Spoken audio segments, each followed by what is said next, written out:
and welcome to episode 20 of the Rescue Rundown, our weekly visit with Abby Wolf from the Central Oklahoma Humane Society, talking about all things dogs and cats.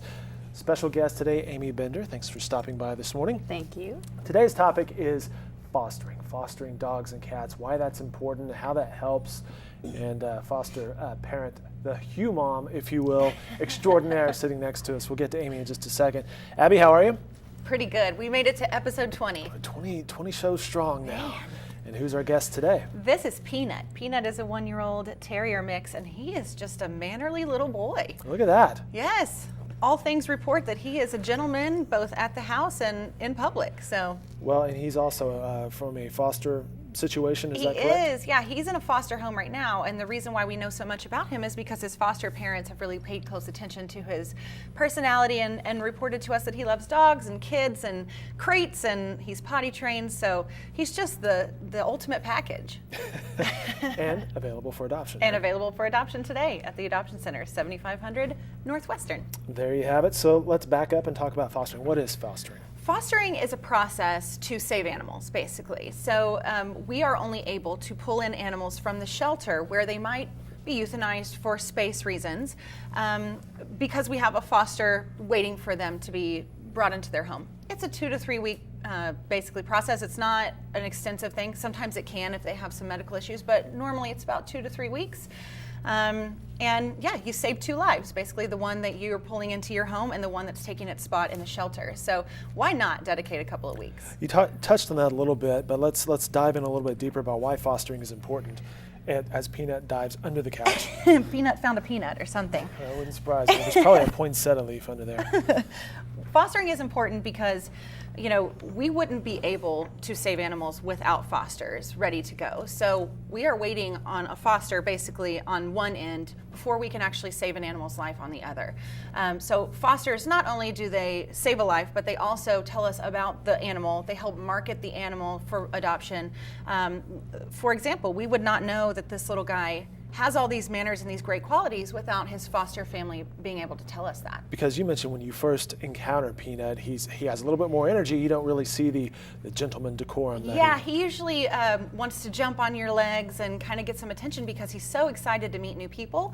That's really his only quirk. And if you're just meeting him for the first time and you didn't know, oh, this dog is crate trained and he's great with other. You would assume that's his constant demeanor. Exactly. So that's the reason why fosters are so important. They're not only championing their animals, but they're also giving us those details that make animals even more adoptable.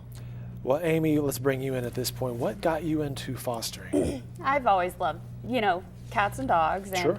I knew there was a need. My oldest daughter was working some adoption events for OK Humane, and she came to me and she said, "They really need bottle baby fosters. Can you help?" And I'm like, "Why not?" So that was almost 7 years ago. Is it hard not to keep the animals? No, No? not really. No, not really. No, not for me. I know that there's more that need a spot in my house. And to me, helping the next one in line is more important than, kind of my own little selfish, oh, I love this kitty or I love this dog. So it's not really very hard. You said you've been doing this for about 7 years now, Yep. and we should explain that Amy has seen hundreds of cats come through your house, right? Hundreds, yep. Is this an unusual hero situation here with Amy? Do you have fosters who, We call Amy our foster extraordinaire. She is one of a few fosters in our program that actually take in the number that she does. Amy has a special situation in her home where she actually has a foster room that's just perfection for this kind of situation. Well, that's probably a great idea. Yeah, it's very important for me, especially since I personally have some medically compromised cats, to keep them separate from the fosters. So this room allows me to do that. It lets me have a space just for them, and it's all contained. I have a camera so I can keep watch of everything, which is really important if you have like a mother with kittens. Makes sense, sure. I've got it exactly how I want it. There it is. There it is. And so that's the room we're talking about. Yes. You mentioned the medically compromised cat. Very well said there. Tell us about Sauerkraut. Sauerkraut has feline hyperesthesia. She was a foster of ours from OK Humane. She came to me with failure to thrive. So I usually get kind of the tougher cases because I just know how to work with them. So I put her on Facebook to try to get her an adopter because she did have certain issues, and she just kind of blew up. And as she got on in her progress of through the adoption, waiting period, she just got a couple more issues and then a few more issues, and then I'm like, well, I'm just going to adopt her because I'll worry about her for the rest of my life if I don't. But yeah, so that's how Sauerkraut's Facebook page got started. And she's become kind of a social media phenomenon. Yeah, right? she has, between Facebook and Instagram and Twitter and everything, she has over 100,000 followers. Our most famous alumni. But you're also using that to further the message of other. Absolutely. We really strive to put out the message of fostering, adoption, volunteering, and also spaying and neutering, which is very important. It sounds like all of these are tough cases in this case, but any specific tough case that you've had to deal with? Well, I mean, currently, my current case is pretty tough. They were sent to the shelter, separated from their mom way too young. They were probably about 5 weeks old. They stayed in the shelter environment over the Christmas holidays, so they picked up some nasty bugs. No. Sure. Their immune system isn't, more mature enough to handle it. So we've been working very hard to keep them hydrated, keep them, healthy, trying to get it. And we kind of turned the corner yesterday. Good. And they started eating on their own for the first time a good in sign. like a long time. So I was very excited. Yay!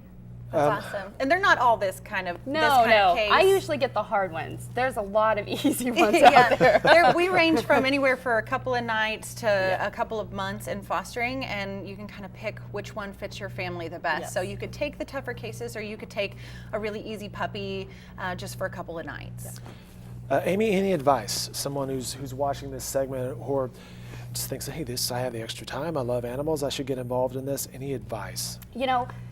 We have so many resources at OK Humane, and they will be able to help you. I mean, just utilize it. If you're having problems with something, we have a message board on Facebook, and you can ask questions, and people monitor that all day, and they can, answer a question. We have emergency lines if you have a medical emergency.